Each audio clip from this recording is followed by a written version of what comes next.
pessoal, tudo bacana? A gente está aqui para conversar sobre é preciso ser antirracista. Meu nome é Fred Pinheiro, sou professor da FATA, também sou psicólogo clínico e eu estou aqui com a Raíssa. Por favor, se apresente, Raíssa. Olá pessoal, meu nome é Raíssa, eu tenho 25 anos, sou cientista social. Atualmente eu trabalho com o Y20, que é o grupo de engajamento jovem, né, que o Brasil esse ano está presidindo o G20, tá, o grupo das maiores economias do mundo, onde um dos nossos temas, inclusive, é o tema da diversidade e da inclusão, combate às desigualdades também. Eu trabalho com essa pauta de relações étnico-raciais há algum tempo, transversalmente a várias experiências que eu tive, que a gente vai poder falar um pouco mais aqui. E é um prazer estar aqui com vocês hoje. E eu tenho aqui de um lado a Bia. Bia, por favor, se apresente. Eu sou Beatriz, estudante do 9º período de psicologia aqui na FATRA. Tenho 41 anos, estou aí começando nessa jornada na psicologia. Camila está aqui do nosso lado, ela vai se apresentar. Olá, meu nome é Camila, tenho 32 anos, sou psicóloga clínica, trabalho com as relações étnico-raciais há um bom tempo também, desde a minha graduação. Estou aqui também para poder aí somar junto com vocês, né, sobre a trajetória aí que eu também tive no percurso até hoje. Ok, muito obrigado. E, gente, para que a gente começar assim, a gente vê muito nas redes sociais, às vezes, veiculando uma cena de uma pessoa sendo extremamente racista, ofensiva com outras pessoas, né? E a gente costuma pensar que racismo é isso, né? Racismo é uma conduta imoral de indivíduos ali que não tem, talvez, um senso ético adequado. Mas racismo é mais do que isso, né? A gente ouve muito o termo racismo estrutural. Né? O que isso quer dizer? Vocês podem ajudar a gente? O racismo estrutural ele é uma contraposição a essa visão individualista, né, onde a gente vê o racismo como uma anomalia, um ato anormal que acontece de vez em quando por um problema específico de uma pessoa com outra pessoa, uma atitude específica. Até muitas vezes patologizado, né? Eu acho que essa é uma discussão importante também para quem é da área da psicologia, né? É a patologização do racismo e de outras discriminações. Mas eu acho que o racismo estrutural, né, resumidamente, ele é importante para fazer essa contraposição à ideia de que o racismo ele é apenas uma atitude individual. Isso não desresponsabiliza, né, as pessoas pelo ato do racismo, que até é tipificado como crime hoje, mas, ao mesmo tempo, faz a gente pensar na dimensão estrutural que ele tem. Ou seja, o racismo é algo que está ligado à formação social do Brasil, né, a própria história do Brasil, e com isso ele está enraizado também nas instituições, no Estado, em várias esferas da sociedade, mesmo que às vezes não seja explícito, né? Mas o racismo estrutural basicamente seria isso, né? Esse enraizamento que o racismo tem nas várias esferas da nossa sociedade e nas próprias instituições, inclusive, algo que tem mudado gradualmente, né? Principalmente através dos movimentos sociais antirracistas, mas que ainda existe e interfere na ação dos indivíduos também. E como que a gente pode compreender esse racismo estrutural? Como que ele se manifesta? Né? Onde que a gente pode ver elementos dele se manifestando? Acho importante também pensar, quando você falou sobre essa questão de ver algo que está acontecendo ali por um vídeo, né, como um ato violento, sempre quando a gente vai falar sobre racismo, as pessoas já pensam na discriminação racial, né? Porque que é o ato, né, de fazer algo. E aí a gente tem que pensar que o racismo estrutural, ele está em toda a sociedade, né? Ele está na política, ele está na saúde, ele está nas relações afetivas, ele está dentro da subjetividade. Então aí a gente vai pensar que ele está em uma normalização em ver uma criança preta na rua pedindo um alimento ali e não quando vê uma criança branca ali na rua pedindo um alimento. Se você coloca esses dois pontos, você vai ver uma grande diferença, né? O quanto as pessoas não se chocam ao ver os jovens negros sendo mortos, mas se chocam extremamente quando vê jovens brancos sendo mortos, né? Então, isso também faz parte do racismo estrutural, né? Que está na estrutura da construção do que é Brasil hoje, né? E não só também a população preta, mas também os povos indígenas, né? Que a gente também não pode esquecer, que são os povos originários e que também sofrem muito, foram quase dizimados e ainda tem, né, uma morte aí, um genocídio gigante e as pessoas também não se chocam tanto quando vê esse genocídio. Eu acho que isso é extremamente importante, né? Porque para falar de racismo, a gente tem que falar de racialização. Eu acho que uma coisa também dessa perspectiva muito individual do racismo é a ideia de que o racismo é algo, digamos, que surgiu com a sociedade, com o ser humano praticamente, mas na verdade ele tem uma construção social, né, o racismo. Eu acho que a gente se pauta muitas vezes no aspecto biológico, no sentido de, evidentemente as pessoas têm cores diferentes de pele, fenótipos diferentes, sim, né, mas o juízo de valor que a gente faz sobre isso é uma construção social, né? A diferença existe, sim, né, mas como a gente encara isso, aí é algo que a sociedade vai endossar. Se a gente encara isso como a diferença como uma coisa positiva, uma coisa que a gente convive bem com isso, ou se a gente convive com isso de modo a discriminar, a inferiorizar pessoas, né? E a racialização é justamente sobre isso, assim, né? Quando que começa, em várias partes do mundo, em vários contextos históricos, né, até essa diferenciação com base em fatores étnico-raciais. E aí, apesar de a questão mais evidente, né, que a gente tem no Brasil ser entre pessoas brancas e pessoas negras, principalmente pessoas pretas, tem isso, por exemplo, que você falou, que é a questão dos indígenas. Então, a questão primordial do racismo, em geral, é essa diferenciação entre brancos e não brancos. Então, todo mundo que não é branco, a partir desse contexto onde as pessoas brancas são privilegiadas, vai ser visto, né, com algum demérito, evidentemente mais, né, até por conta da questão populacional. 55% das pessoas no Brasil são pretas ou pardas, né, na população negra, mas a gente tem também pessoas indígenas, por exemplo, né, que também, historicamente, sofrem discriminação. Sim. Uma coisa que eu estava vendo, não sei se faz sentido com isso, né? Porque, assim, biologicamente não existe raça, mas socialmente existe raça, porque com que isso foi construído, pelo menos no autor que eu estava lendo, né? Porque, assim, existia regimes escravocratas durante toda a história da humanidade, mas em algum determinado momento decidiu-se escravizar exclusivamente a população africana de maneira muito intensa, de tal forma que quando você via um negro na rua, você já concluía que ele era escravo. Então foi uma igualação entre escravo e negro. Então o negro, mesmo com a lei do ventre livre, assim, tinha que provar que ele não é escravo. E essa associação se tornou tão forte que a gente olha para o negro de maneira inconsciente ou consciente, mas tende a colocar ele num papel subserviente no segundo espaço, e isso iria dificultando, né, que ele saísse desse lugar, né? Então a raça ela não existe biologicamente, mas ela foi construída a partir disso. Faz sentido? Sim. E aí a gente para pensar também quando que foi que essa questão da racialização foi criada, né? Foi ali naquele momento em que vamos ter que assinar ali essa abolição, né, que aconteceu, e por medo de acontecer como no Haiti foi acontecendo, né, da população preta olhar e se revoltar e falar agora nós vamos conseguir o nosso espaço, eles olharam e falaram o que é que nós podemos pegar de arcabouço, né, para trazer para o Brasil, para colocar essas pessoas pretas como as pessoas subserviente. Então, assim, o quanto isso foi e ainda é uma violência muito grande, né?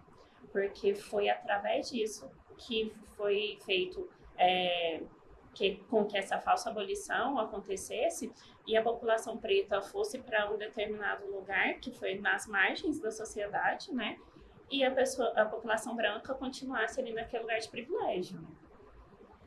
Eu acho importante você colocar isso em prática, porque quando eu falo, por exemplo, de diferenças biológicas, né, são questões, por exemplo, que são evidentes, digamos assim. Crianças que estão no jardim de infância, se elas não têm um arcabouço de uma mentalidade racista e de discriminação, elas podem perceber que existe uma diferença, por exemplo, de cor da pele, mas elas não vão ver isso como algo ruim ou algo que não seja positivo. Falo nesse sentido, mas com certeza a raça não existe no sentido biológico, né? Ela é uma construção social. E eu acho que é muito importante pautar isso também do período da escravidão, porque a escravidão no período colonial, ela tem um aspecto muito diferente de outros tipos de escravidão que aconteceram antes, porque ela adquire esse contorno racial, né, da discriminação racial. Tipo de escravidão que existiram antes, que geralmente era escravidão por guerra, né, de prisioneiros, eram pautadas em outras configurações. Assim, você perdeu a guerra, então vai ser um prisioneiro e vai agir de acordo com que quem venceu a guerra pautar, né, em outros contextos históricos, em outros territórios. Mas a escravidão no período colonial ela já ganha esse contorno, né? Então é criado todo um arcabouço moral até e argumentativo que justifique, entre aspas, muitas aspas, essa suposta inferioridade, né, das pessoas negras em relação às pessoas brancas. E aí um argumento que vai ser estendido também, por exemplo, aos indígenas, né, porque quando a colonização chega no Brasil, as pessoas indígenas também são submetidas a uma série de violações ali, né, da dignidade humana mesmo, né, mas com certeza as pessoas mais afetadas nesse período foram as pessoas negras. E é interessante porque quando a gente pensa no racismo estrutural, é tão importante falar disso porque está tão na estrutura que às vezes você passa despercebido. As pessoas, por exemplo, igual você falou, é natural ver um negro sofrendo ou ali subjugado, mas não é natural ver um branco, né? E falar disso desperta, né, a sociedade para olhar para isso com outro olhar e entender que, não é natural. E não tem que ficar de cá à parte, né? Precisa se envolver e fazer algo. Porque às vezes, eu mesma acho que eu já vivi algumas situações de racismo e passou totalmente despercebido e eu não saquei mesmo. Então, falar disso é muito importante, né? Ainda mais no meio acadêmico, como a gente está aqui, para poder despertar na cabeça. E assim, um dos nossos próximos temas é antirracismo. E aí vem, né? Nós, enquanto psicólogos dentro da clínica, ter essa mentalidade. Como que é para vocês, assim? Eu tô aqui enquanto aluna, né? Mas vocês já estão aí atuando. Como que trabalhar o antirracismo, por exemplo? Olhar isso, vivenciar isso dentro da clínica? Eu, na área das ciências sociais, que dialoga muito com a psicologia em alguns aspectos também, né? Mas eu acho que é importante a gente estar tendo essa troca, né? Porque eu sempre aprendo muito também, e vice-versa. Mas eu acho que, assim, na ciência social a gente tem uma coisa que é muito interessante que chama imaginação sociológica, né? Que não necessariamente só cientistas sociais podem fazer. Qualquer pessoa pode desenvolver imaginação sociológica, que é basicamente você olhar para uma situação cotidiana e pensar as nuances que aquilo tem socialmente, né? Então, tem uma frase que eu gosto muito que é desnaturalizar aquilo que foi tido como familiar e familiarizar o exótico. Ou seja, aquilo que é exótico, que é tido como diferente, como, por exemplo, muita gente vê povos indígenas como extremamente exóticos, a gente vai familiarizar isso, entender melhor esses contextos, e aquilo que parece muito familiar, como, por exemplo, o próprio racismo, que a gente cresce sendo bombardeado sutilmente ou explicitamente com isso, a gente vai desnaturalizar o racismo. Então, eu acho que uma situação, por exemplo, para pensar isso, saiu esses dias nos jornais o caso de 2 mulheres que estão praticamente acampadas numa loja de fast food lá em São Paulo. Sim. Elas são lá há 3 meses, se eu não me engano. Assim, elas ficam o dia todo na loja e quando fecham, elas vão lá para fora e depois elas voltam de novo. E foi uma comoção, assim, no sentido desse estranhamento, porque são brancas. Então, assim, nossa, mas coitadas, né? Como que isso aconteceu? Muitas pessoas oferecendo ajuda, tentando entender o caso, né? E elas mesmas disseram, assim, talvez fosse uma pessoa negra, uma pessoa em outra condição social, não teria chamado a atenção.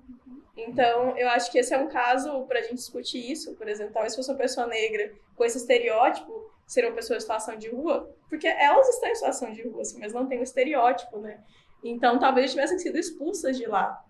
Mas as notícias que foram veiculadas, elas ficaram amigas dos seguranças até, assim, amigas do pessoal do estabelecimento, né? Então, eu acho que é um caso para ilustrar, assim. Verdade.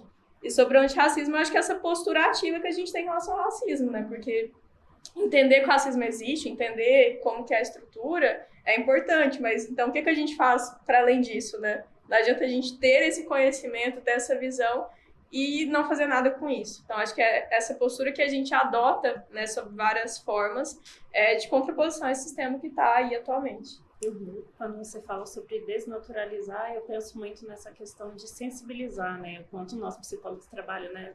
Trabalhamos essa sensibilização, né? De poder olhar e trazer essa sensibilidade para esse sujeito que chega ali na clínica, ou também nos outros espaços, né, que a gente trabalha. Quando a gente entra dentro do CAPS, você vê que grande parte das pessoas que estão ali são pessoas pretas. Por quê? Porque grande parte das pessoas que são ali diagnosticadas com uma psicose severa são pretas, sabe? E assim, tá no Sistema Único de Saúde, mas não é por isso que são pessoas, que grande parte daquelas pessoas tem que ser pretas. Então, como que o racismo também está ali naquele lugar e as pessoas também não notam, né? Acho que sensibilizar uns aos outros enquanto psicólogos, né?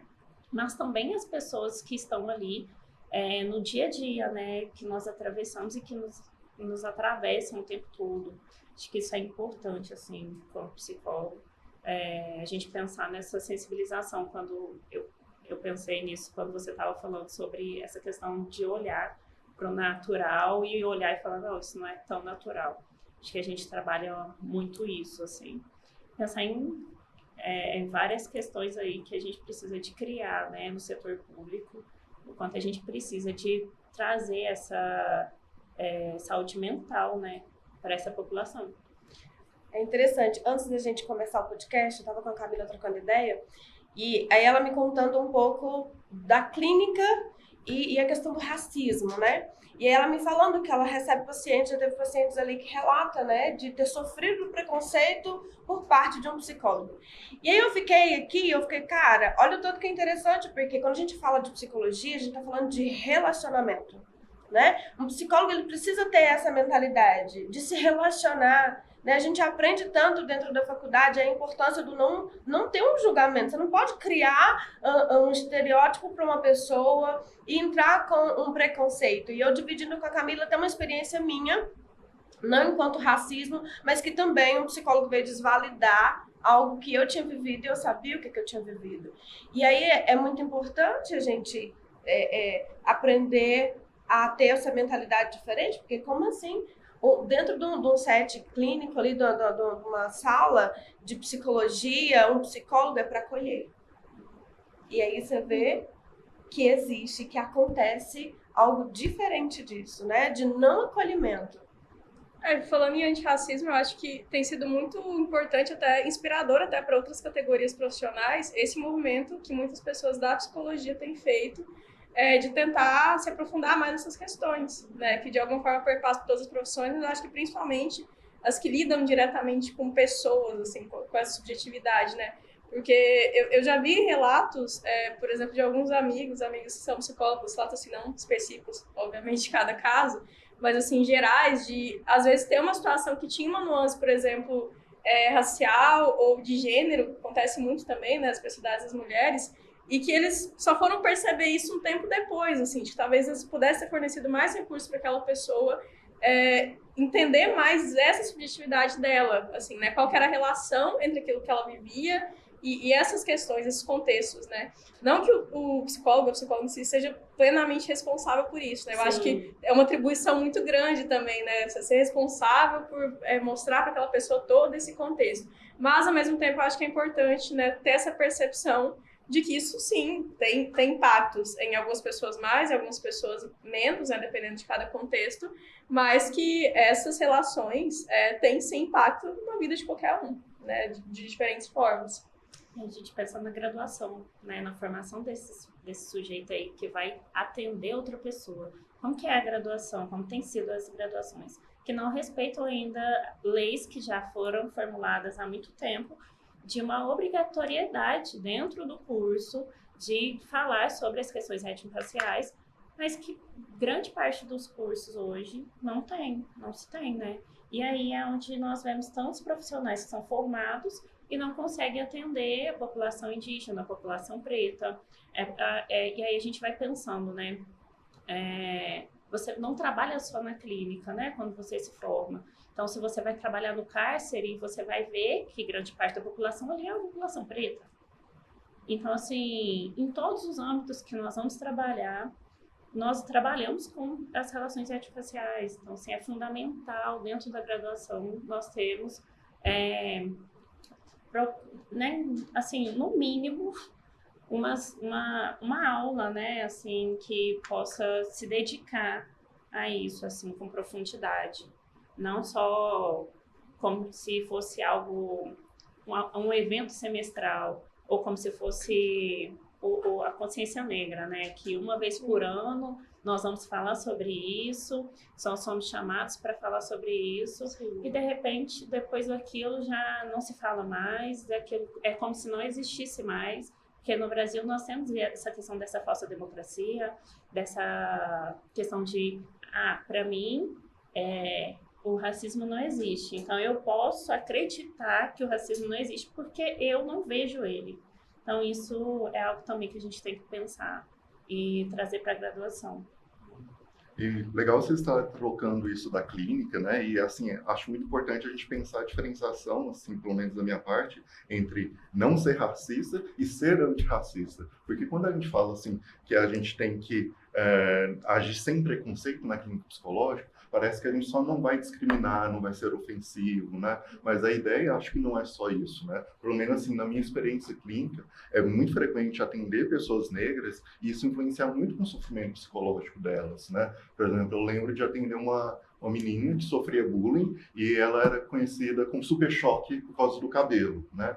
E geralmente ela trazia isso só como ofensa, não ligava isso à questão dela ser negra, né? Mas em vários outros pacientes, né, que eu percebo, é uma coisa que acontece, tem dentro da teoria que eu sigo, a teoria do esquema, tem um esquema que a gente chama de esquema de defectividade. O que é isso? É a sensação que a gente tem algo defeituoso, algo errado dentro da gente, e esse sentimento vaga a gente de maneira fantasmagórica. Uma hora se adere a alguma coisa, outra hora se adere a outra. E na minha experiência clínica, frequentemente, os negros têm esquemas de defectividade por causa de vão sofrendo preconceito ao longo da vida. E as pessoas, às vezes, começam a desenvolver atividades compensatórias, né? Então, a pessoa, às vezes, se esforça em excesso para obter um reconhecimento. Nos relacionamentos, tem muito autossacrifício. Ou tem uma resposta de auto-intitulação, assim, de bater primeiro, né, antes que alguém bata, de maneira geral. E aí, são essas questões secundárias que trazem a pessoa em clínica. E, frequentemente, com os pacientes que eu atendo que são negros, né, eles têm muita dificuldade de linkar com esses eventos na história dele que eles sofreram preconceito, em que eram colocados em um segundo lugar e perceber que esse sofrimento que ele está tendo hoje é associado a isso. Então, eu acho assim, que, pelo menos daqui, né, na clínica psicológica, ser antirracista na clínica não é não só propagar o preconceito e defender né,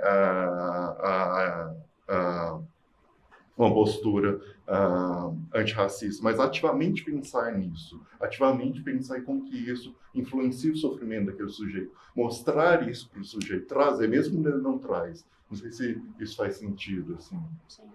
Compreender, né? Sim. E a gente vai pensar também, né, que grande parte dos profissionais da psicologia são pessoas brancas. Uhum. Então, quanto é importante as pessoas brancas lerem e se instruírem do que é ser branco no Brasil, né? Então, assim, não é só ler o que é ser preto, mas também o que é ser branco, para que a pessoa possa entender os privilégios que ela tem. Quando ela está ali na clínica, ela está escutando uma pessoa que tem uma subjetividade totalmente diferente da dela, né, e uma construção diferente. E aí, acho que isso também é ser antirracista, sabe? Você poder olhar para si e se enxergar num lugar de privilégio e poder colocar isso em prática também, né?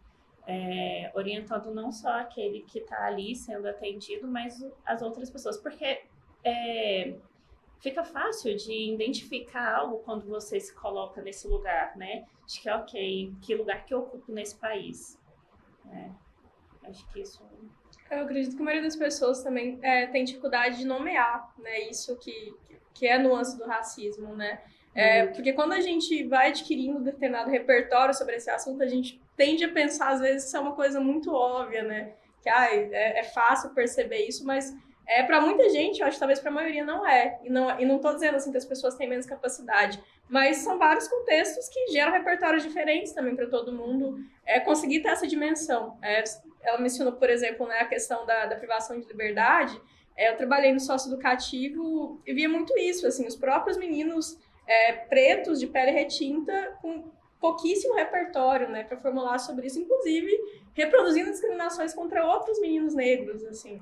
Então, era uma situação muito complexa e que a gente tinha também, né, atendimento psicológico lá e tinha que abordar essas várias nuances, né? Então, por isso que eu acho que é muito importante também essas equipes multidisciplinares, né, principalmente em contextos assim, mas também que os profissionais da psicologia se apropriem, né, desse debate e invistam na própria formação em relação a isso, né? Como a Camila falou. Não só investimento necessariamente em dinheiro, né? Mas em buscar referências, em buscar material sobre isso. Tem um autor que eu acho bem interessante, que é o Frantz Fanon, né, do livro Pele Negra, Máscaras Brancas, mas outras produções também, que tem, de certa forma, um pioneirismo, assim, de tratar, por exemplo, da dimensão do racismo, da discriminação racial, né, da racialização em si, na psiquiatria. Então, essa é uma discussão relativamente recente, né, que décadas atrás a gente tinha pouquíssimos autores reconhecidos falando sobre isso. Daí a gente tem referências hoje na academia, mas tem referências também de ativistas, de movimentos sociais. Então, acho que é isso. As pessoas têm que se responsabilizar também, principalmente nessa atividade profissional, mas na vida como um todo, né? De ter um entendimento e uma formação correta sobre esse assunto. Porque o que acontece muito também é uma postura muito passiva, assim, né? De, apenas se outra pessoa vier aqui me explicar, eu vou entender, eu vou aplicar o que é isso. Eu acredito que isso é importante, assim, por exemplo, eu tento nessa didática sobre temas de diversidade e inclusão, porque é um objetivo que eu tenho, assim, né, eu acredito que outras pessoas ativistas também estão fazendo isso, produzindo conteúdo e etc, mas, ao mesmo tempo, a responsabilidade tem que ser de cada um, né? A pessoa tem que se responsabilizar por buscar essas referências e tentar formular sobre isso também, e não só ficar nessa postura passiva de que, eu preciso, então, que alguém, geralmente uma pessoa negra, venha aqui me explicar, porque eu não sei e eu não tenho condições de aprender. A maioria das pessoas, na verdade, tem recursos para isso, né? Mas coloca nessa postura muito assim, de não ir em busca. Uhum. Falando sobre essa questão de pensar aí, né, o quanto as pessoas não conseguem, às vezes, dar nome a um sofrimento, a gente vai pensar também nesse silenciamento, né? O quanto a população preta foi silenciada ao longo desses anos, e por isso é grande dificuldade a dar nome a um sentimento, a uma violência, né? Que quando você fala, eu sofri uma violência racial, porque é diferente de olhar para aquilo com outros olhos e pensar assim, não, foi aquele momento que aquela pessoa teve uma atitude assim comigo, não, foi algo violento. Foi violento e eu preciso dizer o quanto foi violento. E eu preciso de alguém que me escute isso com a mesma violência que eu sofri, que eu vivi. Então, assim, o quanto isso também é algo que a gente pensa muito, assim. E aí a gente vai pensar que a psicologia foi criar uma resolução em 2000 para falar sobre relações étnico-raciais. Então, assim, é algo que tem 24 anos, ou vai fazer, né? 24 anos. Tem pouco tempo para assim, pensar no quanto tempo tem de psicologia de CFP no Brasil, assim, né? Então, é algo que a gente tem muita produção sendo feita, mas ainda falta muito, assim, né? Em ser conquistado, assim, por nós psicólogos, mas também por toda a comunidade e principalmente junto com o movimento negro, né? Acho que é importante a gente caminhar junto. Eu fico pensando que assim, essa consciência da branquitude, às vezes ela é difícil porque a gente tem o branco como normal, né? E quem tem uma vivência de ser reconhecido como branco não percebe como que acontece o preconceito, não consegue dar-se conta disso. E eu acho que uma das coisas também que atrapalha isso, esse grande mito que a gente tem no Brasil de uma democracia racial, né? Diferente, acho que de outros países que lidam com a negritude de uma outra maneira, né? Tem um histórico mais extremo. Parece que as violências no Brasil sempre se deram algumas vezes no passado, claro, com a escravidão e tudo mais, mas parece que se dão de maneira mais tácita, mas num nuance de maneira geral. E a visão propagada é que nós somos um país tudo misturado, né? Que não existe isso, que qualquer um pode estar em qualquer lugar, né? Mas a gente sabe que isso, na prática em si, não é verdade. Quando a gente vê grandes diretores de empresa, a gente raramente vê uma pessoa negra, né? Quando a gente vê algumas profissões, a gente vê com menos frequência a pessoa negra, né? Então, fala de uma democracia racial, que a gente não deveria ter no impeachment, não existe um apartheid, mas por que existe algo separando aqui, né? Como que acontece isso? Como que vocês veem essa ideia do mito da democracia racial e essas violências que são tácitas, assim, não são explícitas, né? Eu fiquei lembrando do Kabengele Munanger, quando ele tem um artigo que ele vai falar sobre isso, assim, o quanto a dificuldade de resolver isso foi difícil no Brasil, porque Em outros países, a gente vai ver, no continente africano, o apartheid, quando a gente vai pensar ali na questão dos judeus, né? Houve ali, ainda existe um memorial onde você vai, frequenta ali na Alemanha, você vê, né? As pessoas falam, olha, aconteceu uma tragédia, foi assim, né? Eles olham aquilo e vê a barbaridade que aconteceu. No Brasil não é assim, né? A gente finge que isso não aconteceu. E por isso a dificuldade enorme de se lidar e de se tratar. E por isso nós temos que o tempo todo estar ali lutando com isso, né? E aí a gente vai ver o quanto é mascarado tudo isso e o quanto o mascarar isso faz com que fique mais difícil ainda de lidar, né? Porque aí você vai vendo nas pequenas, como você disse, né? Quantas vezes a gente sofre racismo e não percebe, né? Então tá bem nisso, né? De olhar e falar assim, é um racismo mascarado, né? Aonde que tá? É tão imperceptível às vezes, passa por uma linha tão fina às vezes que a própria pessoa preta não identifica, né? Acho que o racismo no Brasil ele é muito diluído, assim, né? Ao contrário dessas experiências em que houve uma separação extremamente explícita, né? Eu acho que isso torna mais difícil as pessoas trazerem esse argumento, né? De que, por exemplo, não existe. Como não existe? Se tinha lugares que tinha uma placa, né? Que no ônibus, né? Teve até o caso daquela menina que ganhou fama depois porque ela contestou, né? Pessoas negras não podiam sentar em tal lugar do ônibus, só em outro. Então, aí é mais difícil de você argumentar que não existe, né? Porque a discriminação está ali, é muito evidente. Existe uma placa dizendo que as pessoas têm lugares diferentes, existem leis falando que as pessoas têm lugares diferentes.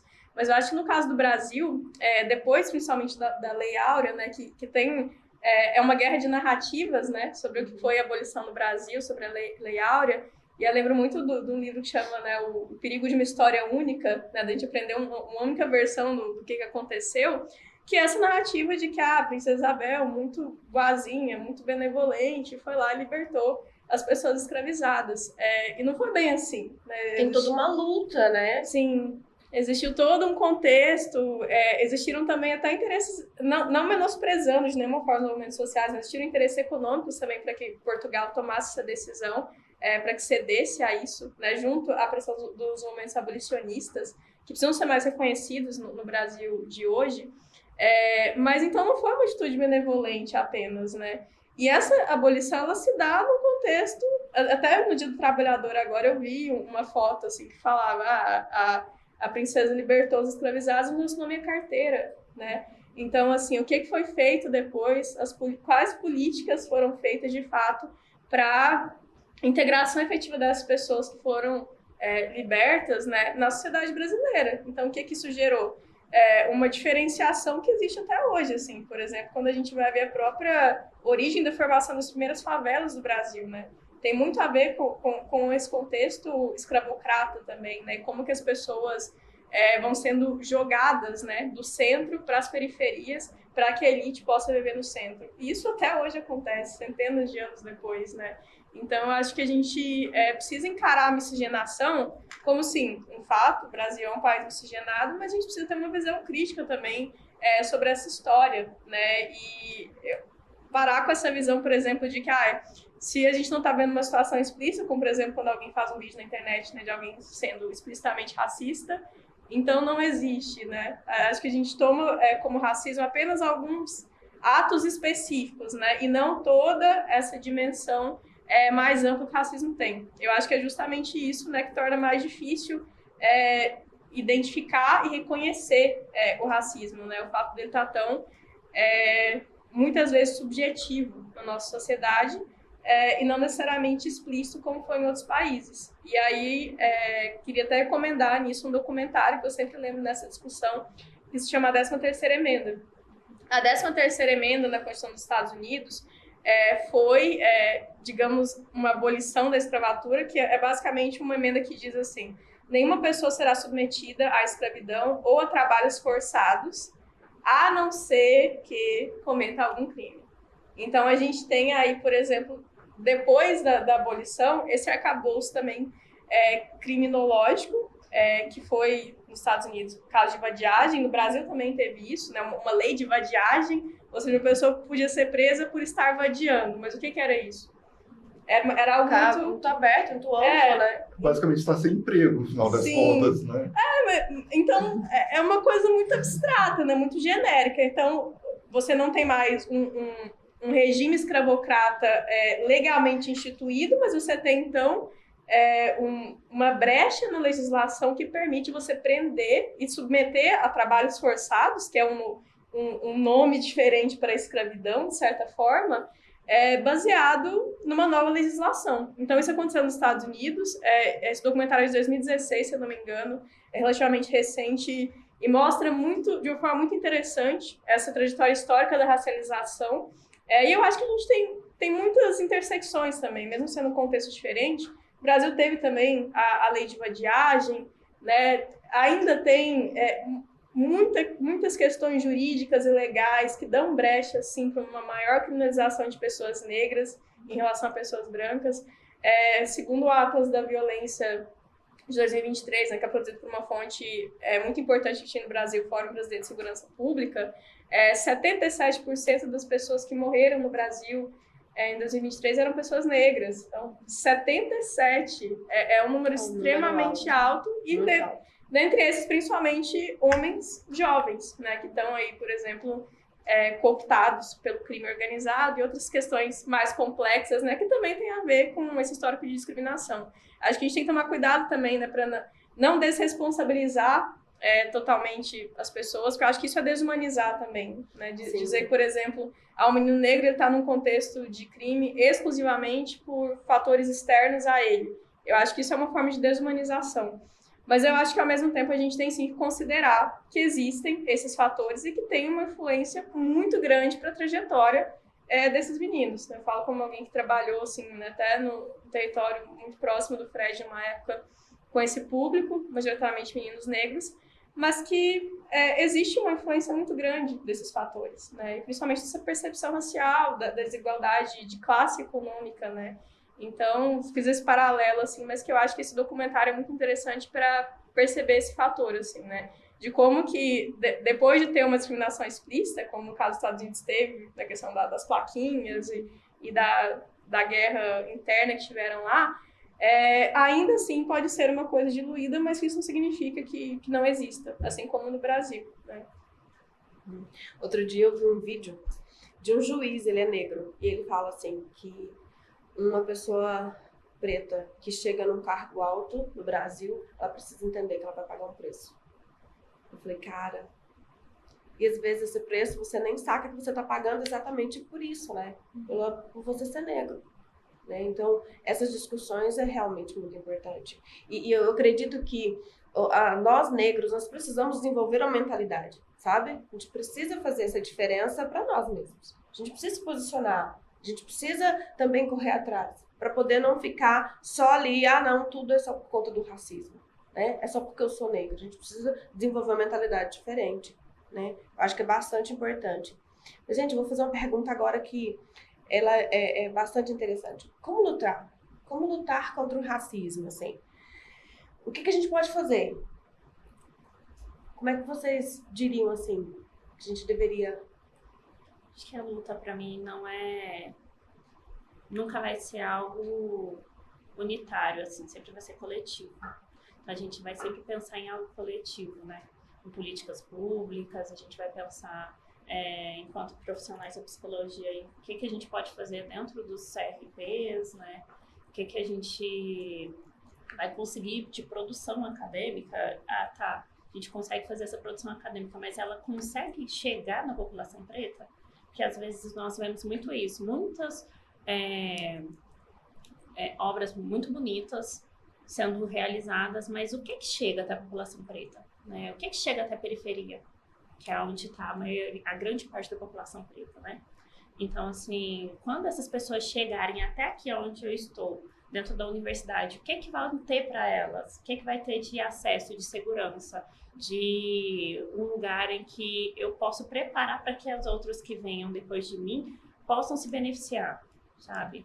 Eu acho que é alertar essas dificuldades também que nós vamos vivendo no dia a dia, para que as outras pessoas que estão vindo depois de nós possam colher coisas mais sólidas, mais consistentes, sabe? E não ficar só naquela questão do imaginário, que às vezes fica muito nisso, né? Eu me graduei na Universidade Federal e, assim, o quanto às vezes as pessoas já nos olham e falam: aquela pessoa é cotista, aquela pessoa está aqui devido a uma cota. E não, muitas pessoas passam, né, por ampla concorrência, mas ainda assim precisam de um auxílio para continuar ali, precisam de bolsa. Então, assim, o que é que a gente pode fazer enquanto estudantes, enquanto já formados mesmo, né, de políticas públicas para poder assegurar a permanência, né, das pessoas pretas também nas instituições. Acho que penso um pouco nisso, assim, quando eu vou pensando em luta, assim, nesse lugar, assim, de trabalho, mas também uma luta dentro da clínica, né?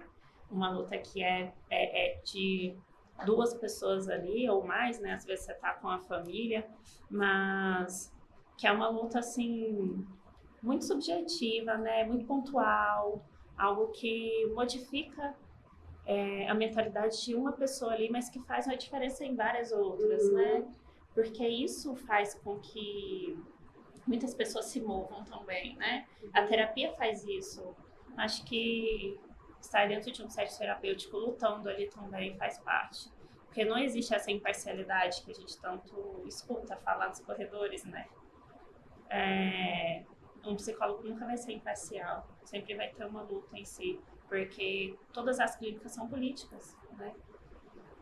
Eu acho que esse último ponto que você trouxe ele é muito importante, que eu acho que a gente tem os dois extremos, assim, né, de como as pessoas são afetadas pelo racismo. Eu acho que a gente tem casos de pessoas que chegam a lugares altos, a espaços de poder, e passam a ter uma perspectiva muito meritocrata, né, de eu consegui apesar disso, então qualquer pessoa consegue, isso é uma bobagem. Tem pessoas que passam a adotar essa narrativa, não só em relação a pessoas negras, por exemplo, pessoas muito pobres, que depois alcançaram espaços de poder, né, mulheres.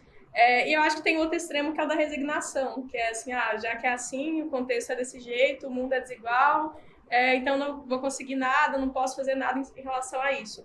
E eu acho que entra também na desumanização, né? Se eu considero que eu não posso fazer nada em relação ao contexto que eu tô, aí eu mesmo não estou me humanizando assim diante disso, né? Não estou tendo uma postura ativa diante desse contexto. Então acho que o desafio é chegar no meio termo, assim, né?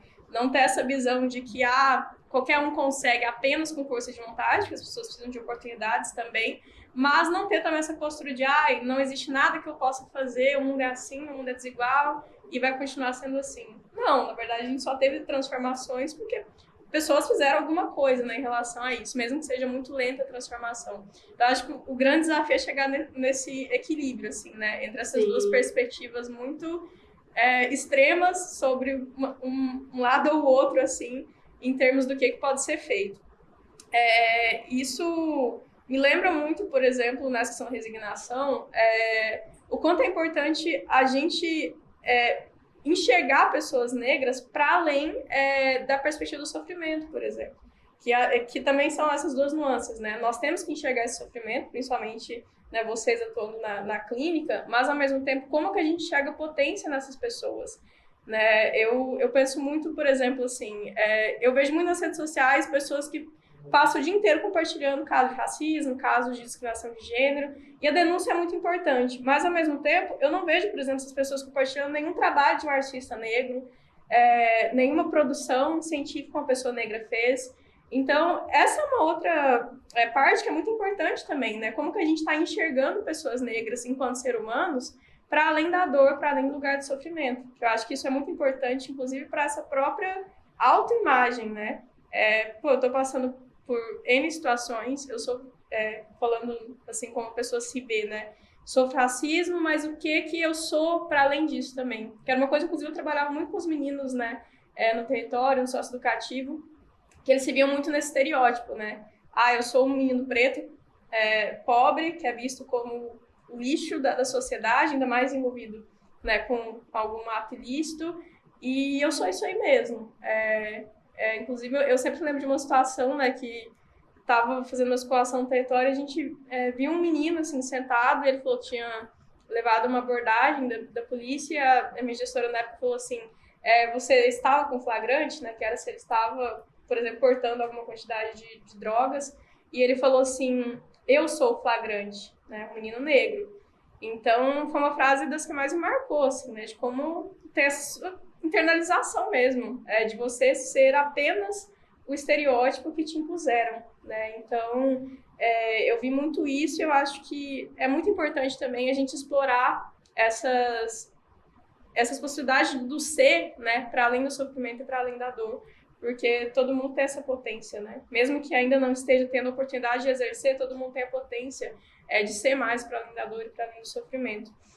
E eu acho que nisso entra totalmente as políticas públicas, as políticas afirmativas, né? Políticas afirmativas específicas para pessoas negras, com a própria questão das cotas sociais, que ainda hoje é algo muito questionado, né? A gente recentemente completou 10 anos das cotas, mas ainda é algo muito questionado, né? Que eu acho que entra muito naquilo da falsa democracia racial também, porque, vocês estão discriminando pessoas negras ao fazer as cotas, e não o contrário, né? E eu acho que a gente sempre tem que pautar o princípio da isonomia, né, que é da igualdade de condições, ou seja, tratar os desiguais nas suas desigualdades. Então, acho que a ilustração da corrida ela é muito interessante, né? Quando todo mundo, em tese, está na mesma linha de largada, nem sempre, né? O ponto de chegada pode ser o mesmo, numa corrida imaginária, né, dos grupos sociais do Brasil, mas nem todo mundo está na mesma largada, né? Algumas pessoas já começam com mais condições de chegar até o final.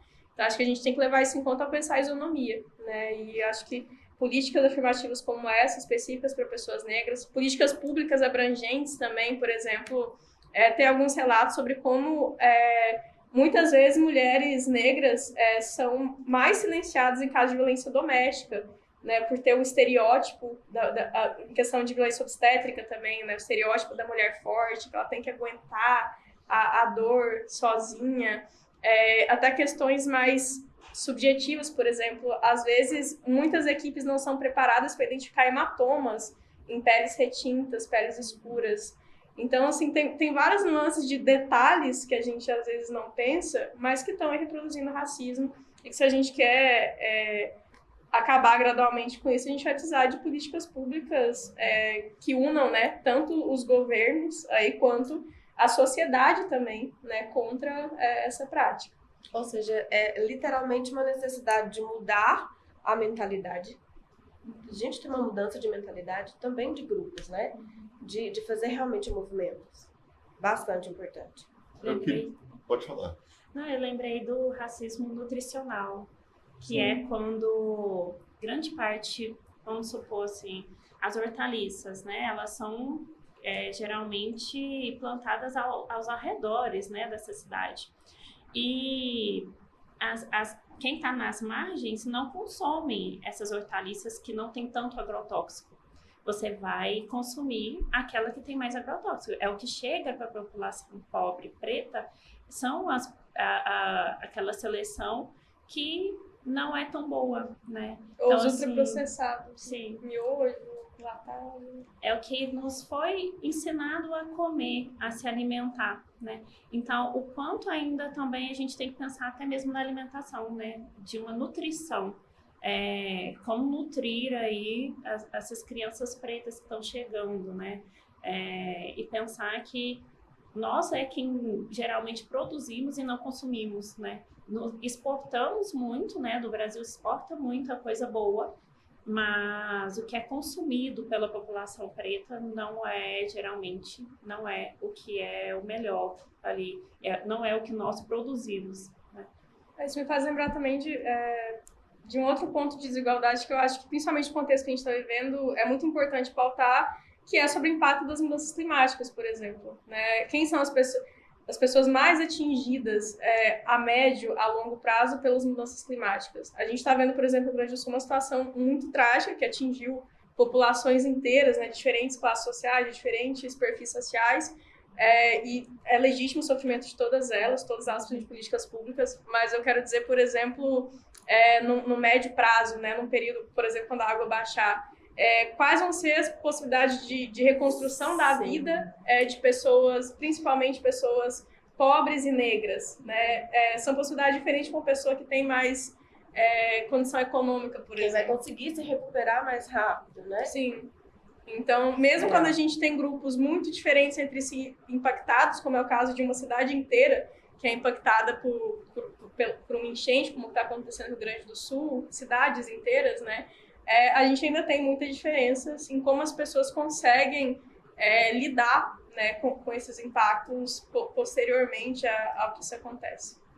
Pensei também e não invalidando o que está acontecendo agora nesse momento, né, no Rio Grande do Sul, mas pensando que há quanto tempo nós não pensamos com tanta anormalidade nas pessoas que vivem no Nordeste com seca, sabe? Não se fazem carreatas, essas grandes mobilizações para levar alimento para as pessoas que vivem uma grande seca no Nordeste. Mas quando acontece algo assim, parece que a sensibilização é maior. Parece que entra na normalização, né? Uhum. Lá é normal ter a seca, lá é normal a galera passar fome. Sim. Peraí, que o Rio Grande do Sul, né? Então, assim, a gente precisa mudar literalmente a mentalidade, a mudança total que precisa ir acontecendo, né? E começa de mim, assim, começa de cada um mesmo. Vocês citaram as questões das políticas públicas, eu fico pensando, assim, que a gente tem uma grande polarização discursiva, né, sobre o racismo, sobre ser antirracista. Nas redes sociais, eu acho que isso mobiliza bastante, né, falar sobre, mas eu fico pensando da importância da mudança da infraestrutura mesmo, né, das condições materiais, né, de produção mesmo. E, por exemplo, eu acho as cotas muito ricas por causa disso, né. Eu sei que existe muita resistência, mas com 10 anos das cotas saíram vários relatórios que demonstram que as pessoas cotistas têm um desempenho igual às pessoas não cotistas e tem inclusive mais adesão. Então, o vestibular é uma grande falácia meritocrática, né? Porque não quer dizer que quem sai melhor no vestibular tem melhor condição de aprendizado, né? E as cotas é uma excelente política para a gente garantir acesso à população negra a condições melhores de produção e de acesso à renda, né? Então, eu fico pensando que mexer na estrutura mesmo de produção é muito importante e para isso a gente precisa de políticas públicas, né? E aí, às vezes eu fico cego para saber assim, qual que é a próxima política pública que a gente poderia lutar a favor, quais políticas públicas nos favorecem. Eu vi recentemente que na Noruega 40% da diretoria de cargos de serviços públicos são obrigatoriamente mulheres, né? A gente tem 56% da população negra. Por que isso não acontece com concursos? Por que essas cotas não se expandem para outros lugares? E quais outras políticas públicas a gente poderia garantir, né, reivindicar para que haja essa mudança material, na infraestrutura mesmo, sabe? O que vocês pensam sobre isso? Eu acredito que em relação às cotas, a gente tem um registro histórico que eu acho bem interessante sobre isso, que é uma música do Racionais MCs que chama Capítulo 4, versículo 3. Que, se eu não me engano, é de 1997, essa música. E eles fazem uma introdução, né, com alguns dados sobre pessoas negras no Brasil. E na introdução eles falam, nas universidades brasileiras, apenas 2% são negros.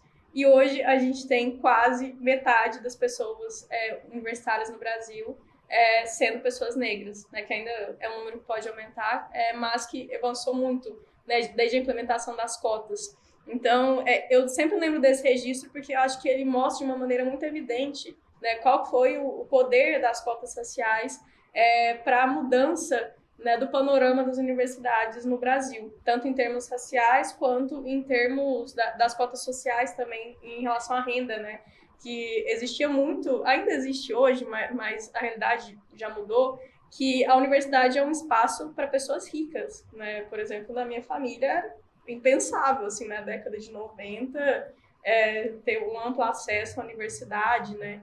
Então, esse panorama mudou muito e eu acho que esses registros são importantes para a gente ver como era antes. Porque é interessante que às vezes a gente toma uma coisa automaticamente como ruim ou como boa porque a gente não tem parâmetro, né, de considerar o que acontece em outros lugares, o que poderia ser feito. E eu acho que em termos de políticas públicas é muito assim também. Às vezes a gente acha que uma situação está de determinada forma e que não tem como ser de outro jeito, mas, na verdade, tem, assim. Então, eu acredito que a gente precisa fomentar políticas públicas educacionais por exemplo, a questão das cotas. A gente teve uma redução de pessoas negras nas universidades, uma redução geral também, por causa da pandemia. Ainda hoje a gente lida com esses impactos, né, da pandemia, mas também na educação básica, né? A gente tem na educação básica a lei também que obriga o ensino de temáticas afro-brasileiras, né, de educação em termos de história afro-brasileira, só que muitas vezes isso não é implementado ou é implementado de uma maneira que pode ser um pouco superficial, assim. Não estou atribuindo essa responsabilidade só aos professores, né? Mas aos próprios currículos, assim. Sim. Então, a gente continua tendo uma disparidade, porque, por exemplo, eu vi que em alguns lugares do Brasil já tem escolas com uma abordagem antirracista. Assim como tem a escola bilíngue, que ela é baseada nisso, tem escolas que são baseadas no antirracismo. Ou seja, o ensino que é feito ali tem isso como fundamento. Mas, geralmente, são escolas particulares. Então, a gente continua, de certa forma, mantendo a dificuldade de acesso a esses conteúdos. Então, acredito que a gente tem que cobrar mais pela implementação efetiva do ensino afro-brasileiro nas escolas, assim como de temáticas relacionadas às pessoas indígenas, da diversidade em geral do Brasil em termos étnico-raciais. A gente tem, por exemplo, as pessoas amarelas, né? Que quando teve a colonização também houve uma grande migração de europeus e de asiáticos para o Brasil, que não eram necessariamente pessoas ricas, né? Pessoas que vieram para trabalhar aqui, que tinham mais privilégios, com certeza, do que pessoas negras e indígenas, mas que são parte da nossa diversidade aqui também, né? E que precisam ser contemplados de alguma forma. Acredito que esse aspecto é importante, mas a gente não pode se restringir apenas à educação. Eu acho isso um pouco falacioso também, essa ideia de que a educação por si só, ela vai transformar toda a estrutura. É um fundamento importante, mas não apenas. A gente tem que ter também essa transversalidade, ou seja, como eu vou abordar o aspecto racial em políticas de saúde, em políticas de segurança pública, extremamente importante, e políticas ambientais e todos os temas, né? Como que, por exemplo, os ministérios como um todo, não estou falando só desse governo, mas de qualquer governo, como que cada ministério, cada pauta aborda transversalmente essa questão. Eu vi que, por exemplo, está tendo um programa, agora eu esqueci o nome, mas que é de incentivo à diversidade na aviação. Por exemplo, quantas comissárias de bordo a gente vê que são pessoas negras, né? Quantas pilotos de avião a gente vê que são mulheres, e principalmente mulheres negras. Então, eu acho que essas políticas são importantes também, sim, ver transversalmente, porque às vezes a gente tende a isso também, né? Achar que a pauta do antirracismo é só a pauta dos direitos humanos. Inclusive, o atual ministro de Direitos Humanos é um grande teórico, assim, do temática racial, né? O Silvio Almeida, já era muito reconhecido por essa pauta. Inclusive, ele tem um livro, né, chamado Racismo Estrutural, que eu recomendo muito para quem quiser ler. Mas, assim, fazendo esse adendo, eu acho que é muito importante a transversalidade das políticas públicas, ou seja, a questão racial não é só uma pauta das secretarias do Ministério dos Direitos Humanos ou da Igualdade Racial, né, que foi um avanço importante também, a gente tem um Ministério da Igualdade Racial, mas não é uma pauta exclusiva dessas pastas, né? Então, seja no âmbito federal, no estadual ou no municipal, a gente tem que ter essa transversalidade de ações e, idealmente, a gente tem que ter secretarias, algum espaço na administração pública que seja específico para essa pauta. E aí, além da transversalidade, a gente tem que ter essas especificidades também. A gente tem que ter políticas direcionadas para o combate ao racismo no Brasil e principalmente para a potencialização de pessoas negras, ou seja, políticas que vão, de certa forma, impulsionar carreiras de pessoas negras, vão impulsionar pessoas negras na educação, em diferentes áreas, né, do desenvolvimento do país, além dos movimentos sociais. A gente tem que dar condições também para os movimentos sociais, acredito que em todas as áreas, principalmente nos movimentos antirracistas, para que eles possam operar ali nos territórios, nas comunidades em que eles estão fazendo os seus trabalhos, né? A gente tem comunidades quilombolas, comunidades indígenas, então acho que essa integração também, né, entre sociedade civil e governo. E a gente, eu falo muito, né, pessoas com quem eu convivo, assim, a gente fala muito da importância dos conselhos de participação, né? Eu fui parte do Conselho Estadual de Juventude de Minas Gerais, a gente tem conselhos de outras áreas também, né, que em geral tem cadeiras para quilombolas, cadeiras para indígenas, e é importante a gente também ampliar esse espaço de participação nas decisões sobre políticas públicas e fomentar mesmo a sociedade a exercer cidadania. Porque pensando também na fiscalização, né? porque nós temos várias políticas públicas, mas quem fiscaliza, né? Como é que a gente sabe que essa escola está ou não fazendo com que essas leis sejam realmente efetivas, né? Sejam trabalhadas dentro do contexto escolar? Então, assim, acho que é importante ter uma fiscalização grande e porque, assim, para além de criar novas políticas públicas, é necessário que as que já existem funcionem de fato, né? Porque é o que a gente vê, elas não estão efetivas, elas não são assim, elas são efetivas, não estão, mas não estão funcionando de fato, né? No dia a dia nós não vemos essas políticas públicas funcionando em todas as escolas, na graduação, né? E aí eu acho que aí entra uma fiscalização muito grande, assim, né? Como tem nas cotas, né? Como teve que criar comissões, né? Não, eu penso que é uma coisa de uma baixeza muito grande, assim, ter que criar uma comissão para te dizer, olha, você não é uma pessoa preta, você não deve entrar pelas cotas, você entra, né, pela ampla concorrência, porque a pessoa, ela se olha no espelho, ela se vê enquanto uma pessoa preta, as pessoas ao redor dela identificam que ela é uma pessoa preta, que representatividade essa pessoa tem quando ela entra ali e dentro de uma universidade sendo uma pessoa, se vendo enquanto uma pessoa preta, né? Acho que é uma coisa também de se pensar, assim, né? O quanto nós temos que criar fiscalizações para as coisas, assim, óbvias. E acaba que isso acaba meio que retrocedendo, sabe? Porque a gente poderia estar fazendo várias outras coisas, mas nós temos que ficar fiscalizando pessoas que querem burlar uma lei que é tão importante, assim, para nós, sabe? E não é, assim, se a gente for parar para pensar, de 45 alunos, são 6, 7 alunos, não é? São poucos alunos, assim, que entram por cota. Então, tem várias cotas ali também, mas, assim, o quanto as cotas são mínimas, assim, são pequenos números. O quanto isso também influencia, assim, né? Vai travando outras batalhas, assim, para que a gente não corra, né? Vai fazendo com que a gente dê pequenos passos, aqueles passinhos de formiguinha mesmo. Eu acredito que a gente precisa de políticas também que fomentem essa questão de conhecimento da própria identidade, né? Assim, que é um limbo, assim, que a gente tem no Brasil, né? Com certeza existem pessoas que se usam de má fé, né? Por exemplo, para se candidatar por cotas, seja conseguir entrar mais fácil, né? Seja em universidade, seja em concursos, né? Se usam de má fé para isso. Mas eu acho que tem uma parcela também que realmente tem essa perspectiva, assim. Eu acho que a gente tem um limbo ainda maior, que é a questão das pessoas pardas, né? Porque quando a gente fala de reconhecimento fenotípico, né, reconhecimento de pessoas pretas, a gente tem critérios mais estabelecidos. Mas quando a gente fala de pessoas pardas, é uma questão muito complexa, não vou entrar nessa discussão, assim, que existe uma discussão também na academia, né, sobre esse termo e tal, mas oficialmente é utilizado pelo IBGE, né, pardos e pretos são considerados pessoas negras, só que é uma questão muito complexa, assim, né, que é a questão dos mestiços, né, como que a gente vai discutir isso.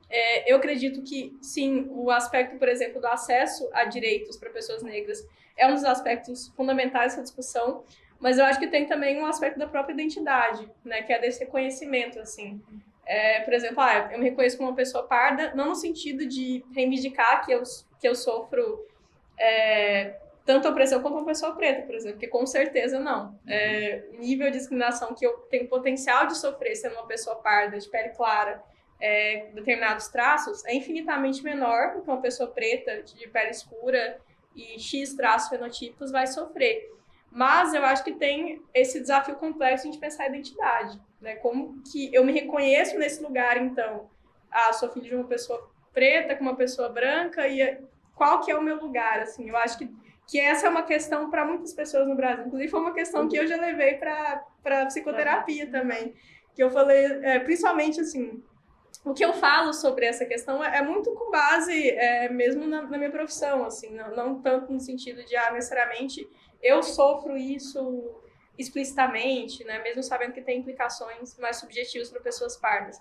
Mas eu quero dizer assim, foi uma questão para mim, principalmente por trabalhar com esse tema, né? Como eu me reconheço, né? Então, eu acredito que seja para muitas pessoas também e que levam isso para psicoterapia, assim, né? O que eu sou, afinal das contas, né? Algumas pessoas brancas podem achar que eu sou um pouco mais... tenho a pele um pouco mais escura, então já não sou tão branca quanto elas. Pessoas pretas podem achar que não, você é muito mais branca que a gente, então não...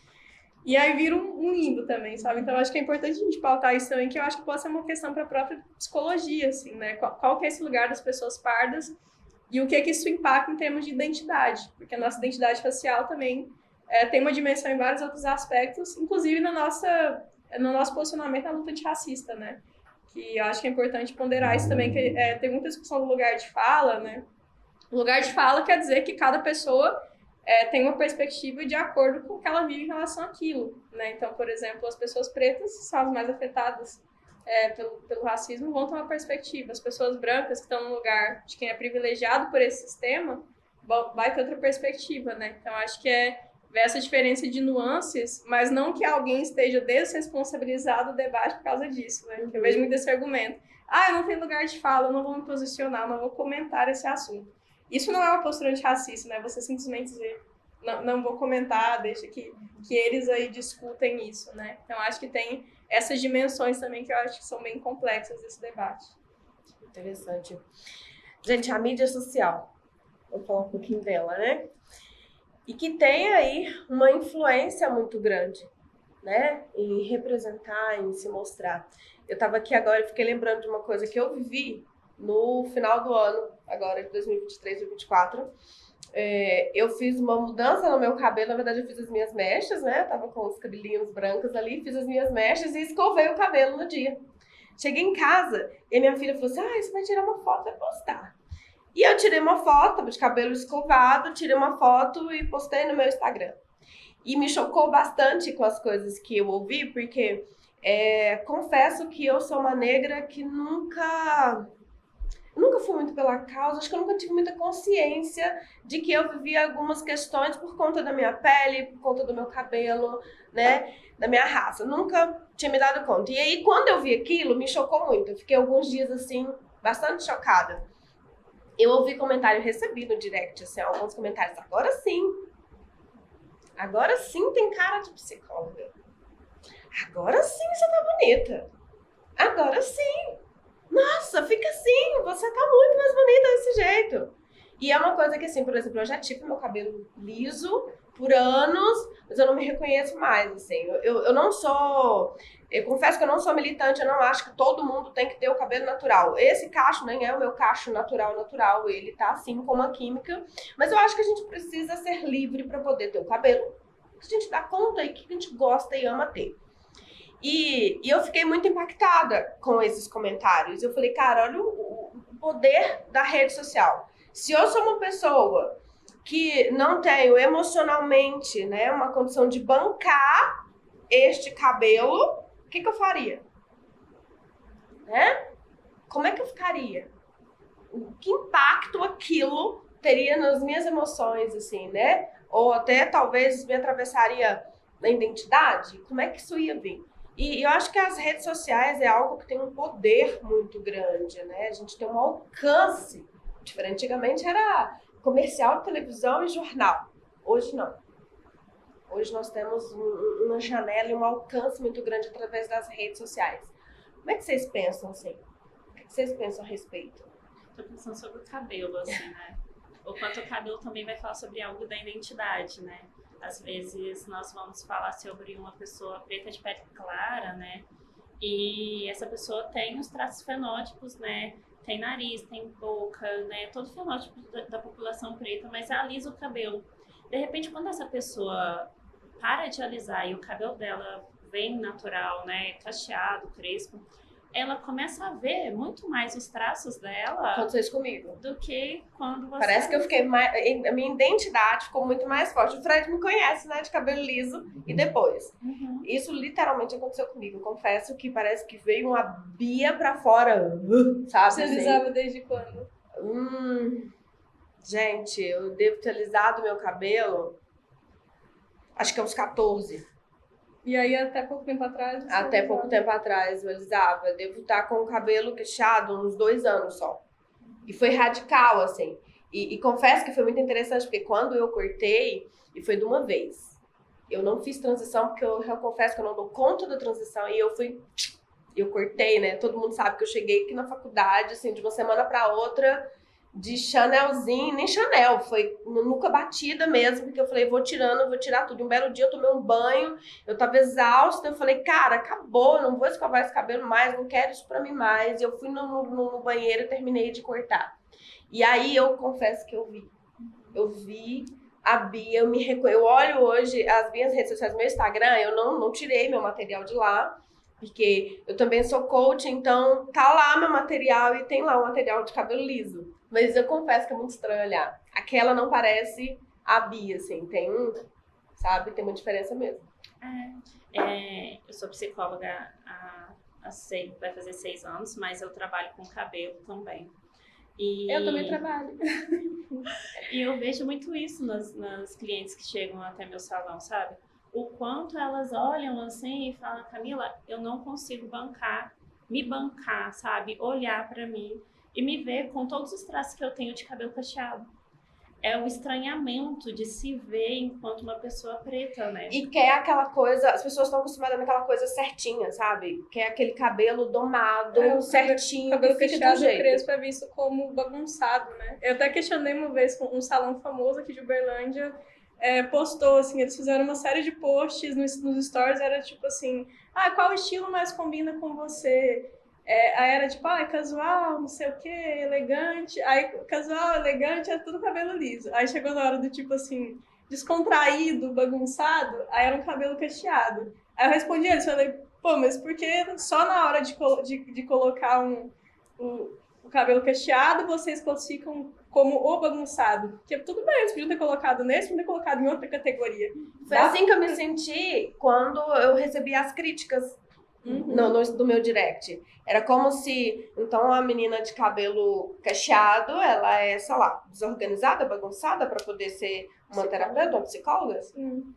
Eu acho muito... Não é elegante, né? É muito bizarro, assim, essa visão de que, do exótico, né, como aquilo que eu falei do exótico, como que essa categoria é construída, assim, né, porque muita gente vê como exótico, uma beleza exótica até, né, a questão do cabelo cacheado ou crespo no Brasil, onde talvez a maioria da população tem cabelo crespo ou cacheado. Então, exótico para mim seria uma coisa que, digamos assim, não no sentido pejorativo, gente, mas, por exemplo, ruivos. Tem pouquíssimas pessoas ruivas, né? Exótico no sentido de, isso é muito diferente, não no sentido ruim. Mas, no caso de cabelos cacheados e crespos, a maioria da população brasileira tem cabelo cacheado e crespo. Por que isso é considerado uma coisa tão diferente, né? Sendo que a maior parte tem. Eu acho que tem muito a ver com esse alisamento também, né? Que a gente é submetida. Eu também alisei o cabelo durante muitos anos. E foi outra libertação que eu acho que a experiência na universidade, ela me proporcionou muito também ter outra visão sobre isso, né? Que a gente sempre fala, assim, que a experiência da universidade, ela não é só sobre a sala de aula, né? Ela é sobre as várias questões que você tem contato ali. Pouco antes de entrar, eu já tinha, assim, tava tentando deixar de alisar, fazer uns procedimentos que deixavam ele ondulado e tal, mas ainda era meio liso, né? E aí só na universidade que eu tive coragem mesmo de cortar e deixar totalmente natural. Então, com certeza, eu também acho que esse é um aspecto fundamental, assim, dessa identidade. Eu também respeito quem opta por continuar, por exemplo, alisando o cabelo, mas eu acho que tem essa reflexão, assim, né? Que é a pergunta de $1 milhão da sociologia, o que é indivíduo, o que é sociedade, o quanto a decisão de continuar alisando é uma coisa intrinsecamente sua, né? Por exemplo, tem pessoas que, de fato, se acham que combinam mais com formato rosto, não sei o que, com cabelo liso, não vou entrar nesse mérito. Mas muita gente alisa porque é bombardeado por esse tipo de comentário, assim. Eu mesmo tive essa fase, assim, né, de passar um tempo falando, não, eu aliso porque eu gosto. Não, assim, na verdade é porque as pessoas me cobravam muito por isso, assim, né. Até existe hoje real essa cobrança. Eu recebo ela, assim. de vez em quando, assim, eu posso optar por escovar. É raro, eu morro de preguiça hoje, mas de vez em quando. Aí outro dia eu escovei de novo, e aí sai, gente, nossa, não deixa enrolar mais não, fica só assim.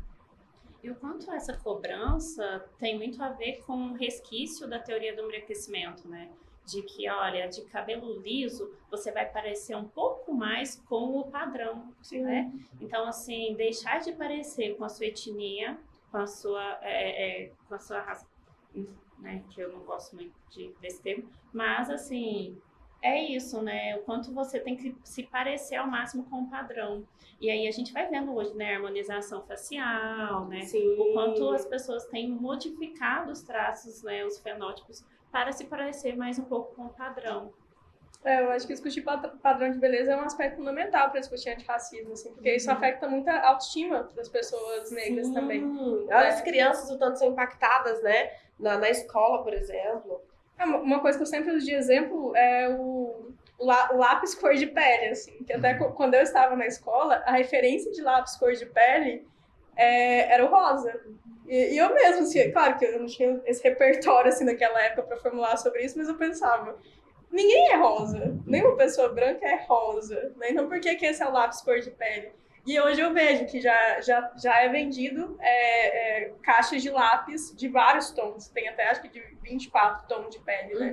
Assim como a gente não pode reduzir a questão mercadológica, mas eu acho, ao mesmo tempo eu acho importante, né? Por exemplo, a gente tem meia calça de balé para pele negra, que até pouco tempo atrás também era produzido só aquele rosa clarinho. Eu vi que muitas bailarinas negras, inclusive, tinham que pintar as sapatilhas para ficar do mesmo tom ali. Elas pintavam as sapatilhas porque não achavam essa sapatilha do mesmo tom da pele. A gente tem maquiagens, né, específicas para tom de pele negra, estão sendo aprimoradas muito recentemente, né, em relação à diversidade de tons de pele que a gente tem. Toucas de natação, por exemplo, que não consideram pessoas que têm cabelo cacheado, crespo, que tem tranças. Então, tem já empresas fazendo, por exemplo, toucas de natação que sejam específicas para esse público. E eu acho que muita gente não considera isso como uma questão do racismo, porque vê, por exemplo, mas tem pessoa branca com cabelo crespo. Sim, é um fator da miscigenação brasileira, assim. Mas isso não quer dizer que não tem ligação com o racismo, o fato da gente considerar isso como uma coisa ruim, até em pessoas brancas. Ou seja, o racismo é tão forte que até numa pessoa de pele branca, do olho azul, o cabelo crespo é considerado uma coisa ruim, porque é um traço vinculado, né, a pessoas negras e que sofrem ainda mais com isso, né, que é desse padrão eurocêntrico, né, que até pouco tempo atrás as campanhas publicitárias, por exemplo, ainda colocavam muito, né, nossa, quem é o perfil de pessoa mais bonito no Brasil? A menina branquinha do olho azul e cabelo loiro. Não tô falando que essa pessoa não é bonita, não tô dizendo isso, sabe? Mas quero dizer assim, por que a gente não considera uma diversidade maior de perfis como um padrão de beleza? Na verdade, o padrão nem deveria existir, né? Mas eu falo assim, como um referencial de beleza, né? Então, eu acho que isso tem mudado gradualmente. A gente tem muitos influenciadores negros que pautam isso. Tem muitos cabeleireiras, inclusive. Eu gosto muito de seguir, acho que isso é uma influência para muitas pessoas também. Ver outras experiências de pessoas que não estão alisando mais o cabelo, que estão assumindo o cabelo como e se identificando com isso. Então, acho que é um fator extremamente importante, assim. Tem a ver com a autoestima e tem a ver com a identidade também. Sim. Gente, eu estou um pouco preocupado com o tempo, eu sei que o Camila tem compromisso, a gente está 10h35, mas eu queria fazer uma pergunta muito ligada nisso, não sei se tem tempo, que a gente está falando em padrão de beleza e autoestima, e eu queria conversar sobre como que os relacionamentos da população negra, né? Esses dias eu estava vendo um dado muito interessante, né, sobre os incels estadunidenses, né, que são homens que não conseguem encontrar uma mulher, e eles se organizam e tem toda uma coisa ainda bem problemática de misoginia nessa comunidade, né? Mas o dado que eu estava vendo interessante de um cara que pesquisa essa comunidade é que 60% deles são negros, bem acima da população negra dos Estados Unidos, de maneira geral, né? Então, parece na população dos Estados Unidos ser negro é uma coisa que dificulta acessar relacionamentos afetivos. E eu acredito que isso também acontece com mulher e no Brasil também, né? Já que a gente está falando de padrão de beleza e, sem querer, os relacionamentos são pautados muito pela aparência, né? Como que ser negro influencia os afetos femininos, masculinos aqui no Brasil, né? A gente vai ver várias pessoas que escrevem sobre isso hoje, né? E aí, eu tô me lembrando aqui de alguns livros, e um deles é da Vanessa Zanello, que vai falar sobre a Prateleira do Amor, que ela vai falar que a mulher preta retinta, ela é a última mulher a ser escolhida ali, né? E como as mulheres estão colocadas em uma prateleira, assim, né? Quando você chega em um determinado local, se é meio que tem um escalonamento, assim, uma escala de mulheres, quais são as primeiras a serem escolhidas para se ter um relacionamento e quais são as últimas, assim. Na verdade, historicamente, a gente vê que as mulheres pretas retintas meio que são anuladas, né? E as mulheres pretas de tom de pele mais claro são vistas com uma hipersexualização muito grande. E aí a gente vai ver elas muito vinculadas a um corpo ideal, a um cabelo ideal, né? Elas posando e sendo musas de carnaval. Então, assim, tem esse lado aí da mulher negra. E uma solidão, que a gente fala que é a solidão da mulher negra, quando ela vai se relacionar, né? Porque aí tem essa questão do homem negro identificar que a mulher branca dá acesso a ele a um local que a mulher preta não daria. Porque é como se ele tivesse um acesso a um local ali de pessoas brancas que, se fosse por mérito dele, trabalhando, né, se esforçando, é muito difícil de chegar. Então, assim, o quanto isso também está aí no meio dessas relações, né? Pensando um pouco, assim, sobre essa questão da mulher preta retinta, ela está nesse local, a gente vai pensando assim, o quanto na história do Brasil a gente vai vendo, a tia Anastácia é quem cozinha, é quem cuida da casa, então essa mulher preta retinta fica nesse local ali, né, que foi criado nesse imaginário social do Brasil, em que as mulheres retintas ocupariam esse lugar de cozinha, né, enquanto as outras mulheres pretas de pele mais clara já vai ocupar esse lugar, né, de uma hipersexualização muito grande. Também na história, nas histórias que foram criadas, né? E aí acho importante assim a gente repensar sempre essas questões de afeto, né? Porque quando a gente vai falar sobre amor, a Neuza no livro Tornar-se Negro, ela vai falar sobre até mesmo quando a população preta vai pensar em amor, ela vai pensar no ideal de eu branco, né? De um amor branco. Ainda não se tem formado ainda naquele imaginário um amor preto. O que é um amor preto, né? E aí hoje a gente fala muito sobre amor preto. O que é se relacionar, uma relação entre pessoas pretas, né? O quanto é importante, o quanto é um ato político também ter uma relação entre pessoas pretas. Então, assim, não dizendo com quem as pessoas devem se relacionar, mas o quanto ter uma relação preta também é um ato político de perpetuação de nós, né, de estar junto com os nossos, de estar com uma pessoa que entende também, né, as pautas que você e as dores que você vivenciou. Então, acho que essas são coisas assim que importantes assim que me veio assim agora. Eu acho que falar de afetividade também é importante para essa humanização, né? Para não ficar nesse lugar comum também de que as pessoas negras só precisam falar e agir sobre a resistência ao racismo. Isso é uma parte fundamental, mas que é a responsabilidade de todo mundo. Então, acho que falar de afetividade também é importante e reiterar que as pessoas também precisam viver isso, né? E eu gosto muito da Bell Hooks também, que é uma autora que fala bastante sobre essa concepção do amor, das relações afetivas, perpassada pela questão racial e da desigualdade econômica também. Enquanto é importante as pessoas pretas se amarem e entender que também podem ser amadas por outras pessoas, né? Não só pessoas pretas, mas que têm o direito de serem amadas, né? De construir famílias e porque acho que tem essa questão de um auto-ódio que foi inserido de um desamor, de uma desvalorização. Então, assim, como criar um afeto por si mesmo, como criar um auto-amor frente a todas essas violências que você passa no cotidiano, né? Pensar que você vai sair de casa e não vai ter um lugar confortável para você. Você sempre vai estar alerta a uma violência que você pode viver a todo momento. Então, assim, o quanto é importante também pensar nisso, né? Nessas relações amorosas, afetivas, que a gente precisa de ter. Amor próprio não é só skincare, né? Tem sido muito reduzido às vezes a questões estéticas, mas a construção de amor próprio também é identificar esse tipo de questão e não se submeter a qualquer coisa por um relacionamento, por uma validação também de uma pessoa branca, né? Eu vejo, por exemplo, muitas relações interraciais em que o próprio companheiro, principalmente com mulheres, comete atos de racismo, ou a família do companheiro comete atos de racismo, e a mulher acaba sendo submetida a essa situação e permanecendo por conta dessa internalização da ideia de que ela precisa ser validada, né? E eu não estou desmerecendo nada, todo o contexto, né, que leva a isso. E já no caso dos homens negros tem a questão... Eu vi uma entrevista recentemente de uma mulher negra que era casada, é casada ainda com um cantor famoso negro. Ela fala assim, eu vivi esperando a hora que ele ia me trocar por uma mulher branca. Porque isso era o que os cantores, os jogadores de futebol faziam, né? Ainda fazem muito. Então, acho que a gente tem que também pautar mais, né?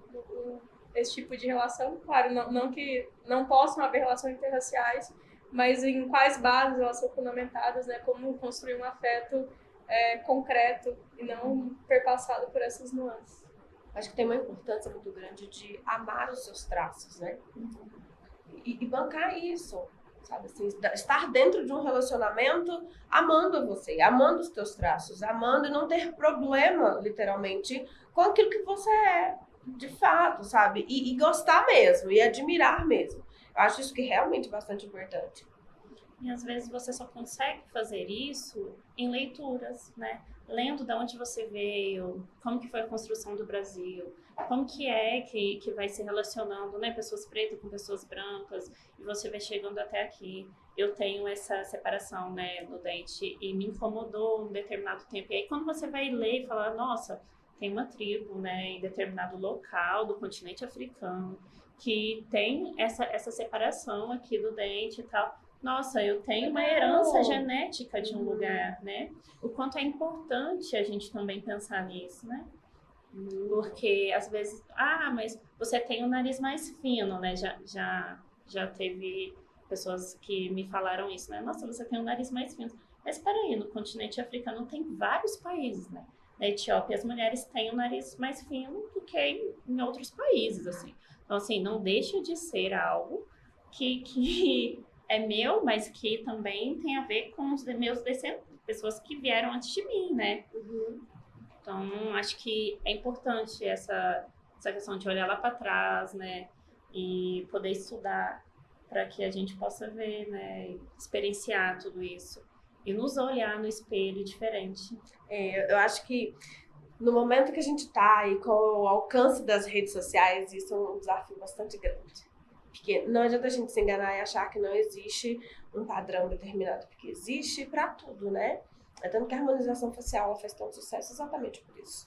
Né? E aí é onde vem a importância de reais discussões nas redes sociais.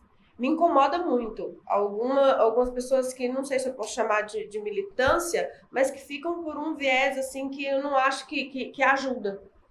Fica só repostando ou postando coisas que para mim é mais agressivo do que uma real força. Porque a gente precisa realmente desenvolver um discurso onde a gente ajude as pessoas a desenvolver as suas emoções para poder bancar, né? O ser negro, né? A cor, o cabelo e quem somos. Eu acho que em relação a padrões das redes sociais, a gente tem que fazer um filtro também, né?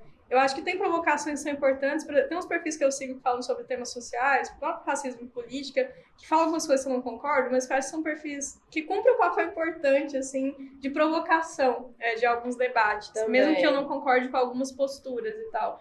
Mas eu acho que em termos de padrões, eu acho que a gente tem que ser meio radical, assim, deixa de seguir, sabe?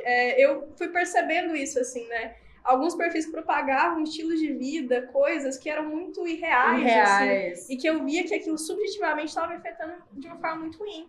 E eu parei de seguir, falei, não preciso ver isso, sabe? Não preciso me comparar com um estilo de vida que não é real, assim. Então, Essa é uma mentalidade legal. eu acho que a gente tem que passar a fazer esse filtro também. Eu não acho que as redes sociais, tem muita gente nessa... E é legítimo nessa visão de que a rede social é só para entretenimento.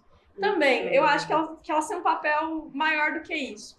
Mas eu acho que, ao mesmo tempo, a gente tem que fazer um filtro, assim, o que realmente vale a pena, o que nos acrescenta, Sim. ou o que nos gera uma ansiedade que não é agregadora, né? Porque tem alguns tipos de ansiedade que te levam para um lugar que pode ser melhor. Mas essa ansiedade que é ruim, né, que leva para uma comparação, para um padrão, que não deveria ser aquilo. Acho que pensar também o que é militância, né? Quando você traz sobre militância, eu fico pensando, né? O que é militância? Porque vai chegando em um momento em que as pessoas pegam a palavra militância e colocam em algo que é muito radical, né? E nem sempre. Sim. A militância não tem a ver com radicalismo, ela tem a ver com o movimento, né? De questionar, de ser crítico, né? Mas aí tem pessoas que vão se utilizar daquilo que tem conhecimento de uma forma muito radical e que vai gerar esse incômodo muito grande, né? O radicalismo é legal? A gente tem que ver em que contexto, né? A gente está pensando, né? Como que é que pessoas pretas, não pretas, vão aí traçar uma linha de raciocínio ali. E eu acho bacana isso, né? Poder olhar e falar, eu não vou seguir essa pessoa. Não preciso seguir. A rede social é minha, né? Isso a gente ainda tem Vou escolher aqui. um pouquinho de controle, porque tem o algoritmo, né? Que aí não deixa com que pessoas pretas também apareçam, né? Que o algoritmo também tem isso. Eu vi recentemente a questão da IA, né? Que quando ela vai criar um personagem, a pessoa mais bonita, ela não vai criar uma pessoa preta. Então, gente, eu vi aquilo, fiquei chocada. O quanto isso também está no racismo tecnológico, né?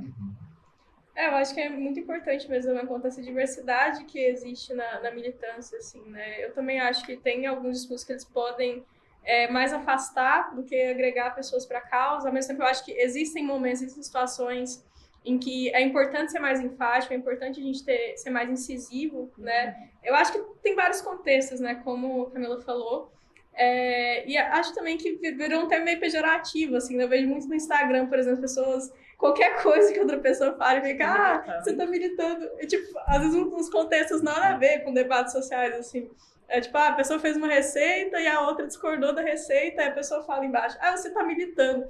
Gente, isso não é militância. Então, acho que, assim, também não vê por um lado pejorativo, né? Esse termo eu acho que é importante, mas concordo que é isso, fazer o filtro do que faz sentido para nós, mas não nos abster de debater um assunto, mesmo que alguns posicionamentos ali dentro sejam divergentes do nosso. Até porque a gente tem falado muito, por exemplo, do plural dos movimentos, né? A gente falava mais movimento negro, movimento feminista. Hoje em dia a gente já está falando movimentos negros, né? Movimentos feministas. São muitas dimensões dentro de uma mesma causa, né? Então, acho que a gente se associar também com aquilo que faz mais sentido para nós. Vai ser um tom mais ameno, vai ser um tom mais radical, o que faz sentido para você. Mas acho que o importante é estar, de algum modo, né, contribuindo mesmo para essa causa. E falando em contribuir, eu queria agradecer muito, né, a presença de todas aqui, né? A Bia, que me acompanhou, né? Você quer falar últimas palavras, Bia? Não, assim, bastante... Para mim foi bastante rico, fiquei feliz com o convite por vir, porque eu tenho ficado mais atenta, né, a esse conteúdo ultimamente, porque eu reconheço que eu vivi muita coisa que eu não me dava conta, né, e de dezembro para cá foi algo que realmente veio muito para mim, pelas minhas experiências, assim, né, e eu também sou muito grata de ter recebido o convite, de conhecer vocês. A Camila a gente já tinha se visto, né, em um outro evento da FADRA, mas muito feliz de poder estar aqui. Obrigada, Fé. Queria agradecer também a Camila. Camila, você tem algumas últimas palavras? Eu agradeço muito pela oportunidade de novamente estar aqui, né? Em um novo cenário, em outro contexto, mas foi muito bom essa troca de conhecer, né? Você, que eu não conhecia tão bem. O Fred entrou em contato comigo, não conhecia tanto, mas no dia em que eu vim, a gente pode conversar um pouco mais, lembro mais, assim, da sua fisionomia, da gente ter trocado mais. Mas agradeço muito pelo convite. Bom, eu também quero agradecer pelo convite, também gostei muito de conhecer a Camila e a Bia. O Fred já conheço há algum tempo, a gente trabalhou junto, né, no território, numa política pública. Mas quero principalmente parabenizar vocês pela iniciativa. Eu acho que é muito importante, assim. É interessante que eu já participei de alguns espaços também, com o próprio Fred outra vez sobre questão racial, mas de alguns espaços, por exemplo, sobre gênero na psicologia, né, mesmo sendo no sentido social. Mas eu acho que é sempre muito enriquecedor esse diálogo entre diferentes áreas que atuam muito em conjunto, né, em determinados aspectos. E que eu acho que é muito importante, mas essa iniciativa de vocês, de estar trazendo esse tipo de debate para espaço assim, como, por exemplo, o espaço das universidades, né? Então, eu parabenizo muito a iniciativa mesmo. Espero que seja, né, um espaço de aprendizado também, mas principalmente de reflexão das pessoas que assistirem, não só no âmbito acadêmico, né, de estou cumprindo aqui isso curricularmente ou algo assim, mas no sentido de refletir sobre como que cada coisa que a gente falou aqui impacta cada pessoa, né? Como que atravessa, né? Se usa muito esse termo na psicologia, como que atravessa, mas como que tem esse impacto mesmo, o que se pode fazer a partir disso. Acho que isso é o mais importante, mas quero agradecer pelo convite e parabenizar vocês por essa iniciativa. Muito obrigado, foi uma conversa muito gostosa. Agora mesmo eu tinha olhado, nossa, já é 10h30, né? Eu nem vi o tempo passando, né? Então, muito obrigado, gente. E vocês fiquem ligados para mais temas interessantes aqui no podcast da FATRA. Até mais!